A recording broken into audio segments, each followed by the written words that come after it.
If you want to fight the AB28 11% excise tax that's going to cause all of ammunitions and firearms to skyrocket in price, here's what you can do.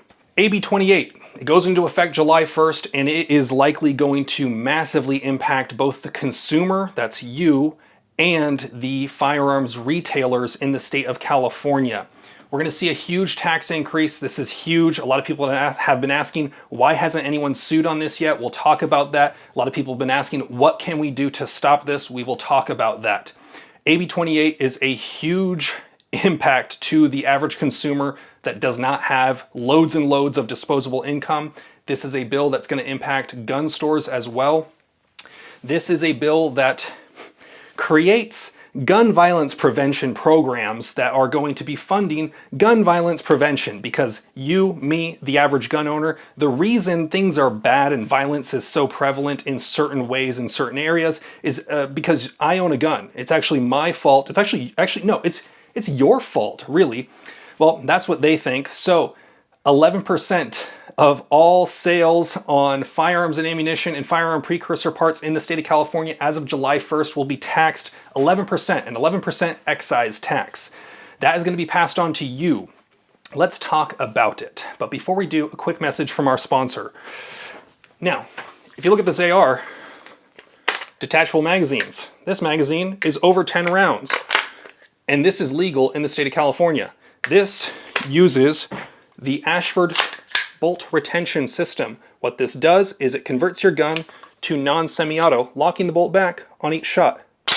Now, you might think, Reno, is that actually very practical? Well, I actually did a review on this exact gun, my Modern Warfare 2 M4 clone that has the Ashford BRS system equipped in it, and I actually enjoyed it a lot. This was actually very easy to get a hang of and is a good option for compliance for AR rifles and AR pistols. I'm not even that fast with it compared to the owner.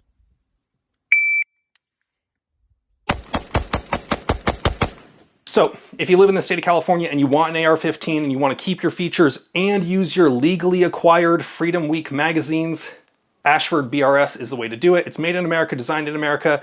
I've seen this design kind of go through the prototyping phase over many years. It's one guy doing most of the stuff. He is an awesome person. He's a huge supporter of the channel, huge supporter of the Second Amendment community. Thankful that I have them on my side, and it gives us an option to do some cool stuff. So, AB28, the 11% excise tax. I'm gonna have some links down in the description to some of the definitions, both the AB28 bill text and then the definition of gross receipts and the definition of retail sale if you wanna look at that more yourself. But just know this, if you go to a gun store and you want to purchase a firearm, or if you in your mind right now are thinking to yourself, oh, I wanna get this gun soon, start the paperwork before the 20th. Start the paperwork before the 20th.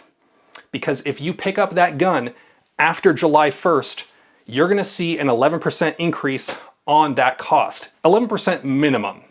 So the way that this excise tax is gonna work, it's gonna be 11% of the gross sales of that sale. So if you purchased a firearm, say a SIG P320 for about 700 bucks, well, the cost to the dealer is gonna be going up.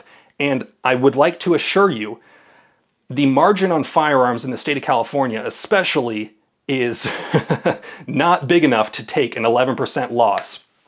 For example, a Glock 19, back when I worked at a gun store, I'm sure prices have gone up since then, Glock 19 cost a distributor $454 at the store that I worked at. We sold them for $529, and we were basically taking a loss after it came down to the amount of time that it took to do the paperwork, process it, make the sale to the customer, that kind of thing.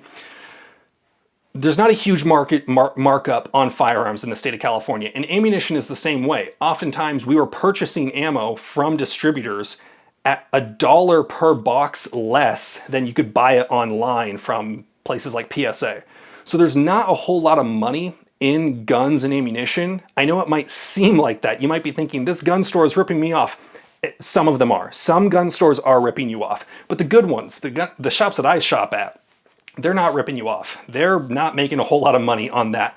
They make a lot of money on selling ammo over time, selling you the accessories, the other things, getting you firearms that are unique and different, that kind of thing. So you're going to be seeing an 11% increase across the board on all ammunition and firearms purchased through a retail seller in the state of California. Currently, it's a little bit up in the air whether or not online sellers that are selling to FFL03 and COE holders in the state of California are going to be forced to comply with that. I know that already you're supposed to, as a out-of-state seller selling a product to the state of California, just direct, you're supposed to have sales tax collected and paid to the state of California in a lot of instances. Now, I'm not a lawyer, I'm not an accountant, I don't know tax law very well. I'm a little bit out of my breath here, I'm gonna be honest. It's unsure right now whether or not, if you were to go to, for example, Last Shot AZ, if they would be impacted by this. But a lot of people seem to be under the impression currently that if you have an FFL03 and a certificate of eligibility and purchase ammunition online and have it shipped straight to your house, a lot of people are seeming to think right now that you won't be impacted by that 11% increase. Not entirely sure of that as of this moment. But prices are going to be going up. And a lot of people have been asking for months and months and months now, why isn't anyone doing anything to stop it? Well, now's your time. If you want to fight the AB28 11% excise tax that's going to cause all of ammunitions and firearms to skyrocket in price, here's what you can do. The California Rifle and Pistol Association is currently looking for plaintiffs. They're going to be working, I believe, with the Second Amendment Foundation to secure plaintiffs, both from gun stores and private individuals potentially that want to purchase firearms. Mostly they're looking for FFLs because it's going to be more directly on them. The consumer is going to be paying that tax indirectly because they're not actually paying it. It's the seller paying it. So they're looking for FFLs and they're looking potentially for individual plaintiffs to actually have standing in this case. You might be asking, why haven't they filed this lawsuit yet? Well, apparently with taxes, when you want to sue the state about a tax like this, apparently you actually have to pay the tax first. So that's cool, right? Our tax dollars pay to have these lizard people write laws. Then we have to pay the taxes because of the laws they wrote.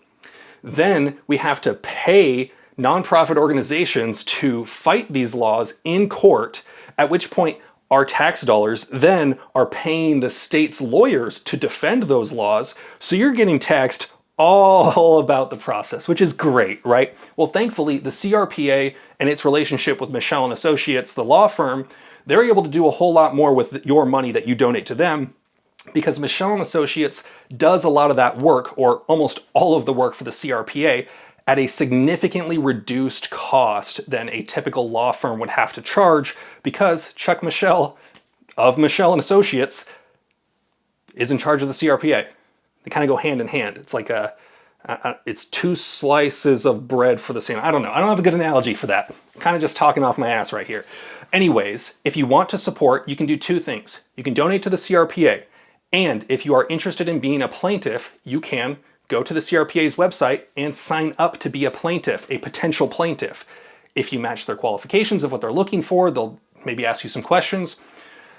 I have not personally paid any money to be a part of the lawsuits that I'm a part of, other than my donations to the CRPA, and then one time when I had to go down to SoCal to testify, I paid for a hotel and travel. But I believe the CRPA offered to reimburse me, and I just said no, like, what's the point of them paying me money if I'm then just gonna pay money to them? I'll just keep paying them money, right? Because I believe in the cause. So, if you want to do something to fight this, you can. There is something that we can do. Unfortunately, this is coming. If you want to get your guns at a lower cost, you're going to have to start the background check before the 20th because you have to wait 10 days in order to then come back and pick it up.